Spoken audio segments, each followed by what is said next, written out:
প্রথমত হলো যে সারা বাংলাদেশের জনগণ যারা ভোট দিয়ে আজকে বিএনপির এই বিপুল সাফল্য, জনগণকে অসংখ্য ধন্যবাদ।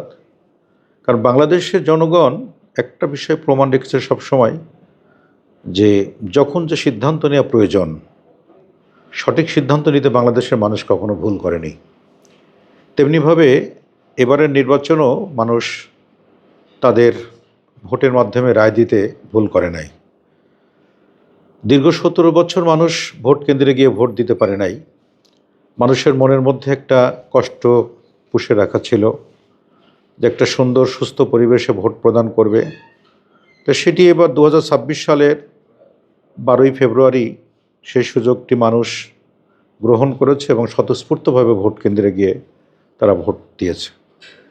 আর বিএনপির প্রতি মানুষের যে প্রত্যাশা, সেই প্রত্যাশা পূরণে বিএনপির সর্বস্তরের নেতৃবৃন্দ এবং সর্বোপরি আমাদের জনাব তারেক রহমান, দলের চেয়ারম্যান,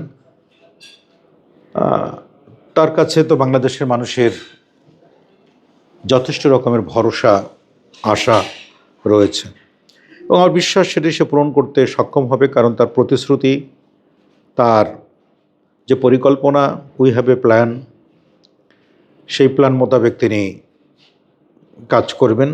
ইতিমধ্যে জনগণ সেটি বিশ্বাসের জায়গায় নিয়েছেন।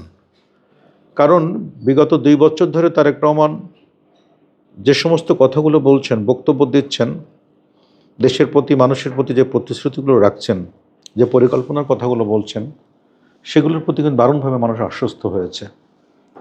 ফ্যামিলি কার্ড, কৃষক কার্ড, স্বাস্থ্য কার্ড, যোগাযোগ ব্যবস্থা উন্নতিকরণ, শিক্ষা ব্যবস্থা, কৃষি নির্ভরশীল বাংলাদেশের যে ভূমিকা রাখার কথা, খাল খনন, শিল্প বাণিজ্য, বিভিন্ন বিষয়ে অর্থনৈতিক মুক্তি, সব কিছু মিলিয়ে বাংলাদেশের মানুষ কিন্তু ইতিমধ্যেই দারুণভাবে তারেক রহমানের দিকে তাকিয়ে আছে। বিএনপির প্রতি তাদের যে বিশ্বাস জন্মে আছে, সেটির দিকে তাদের লক্ষ্য রয়েছে। আমি শতভাগ বিশ্বাস করি দীর্ঘ 17 বছরের মানুষ এই বাংলাদেশে দুর্বিষহ জীবনযাপন করেছেন। একটা অঘোষিত কারাগারে বন্দী ছিল সারা বাংলাদেশ। সেই জায়গা থেকে মানুষ মুক্তি পেয়েছে এবং সুস্থ সুন্দর পরিবেশে মানুষ ভোট দিয়ে তাদের সুচিন্তিত মতামত ব্যক্ত করেছেন।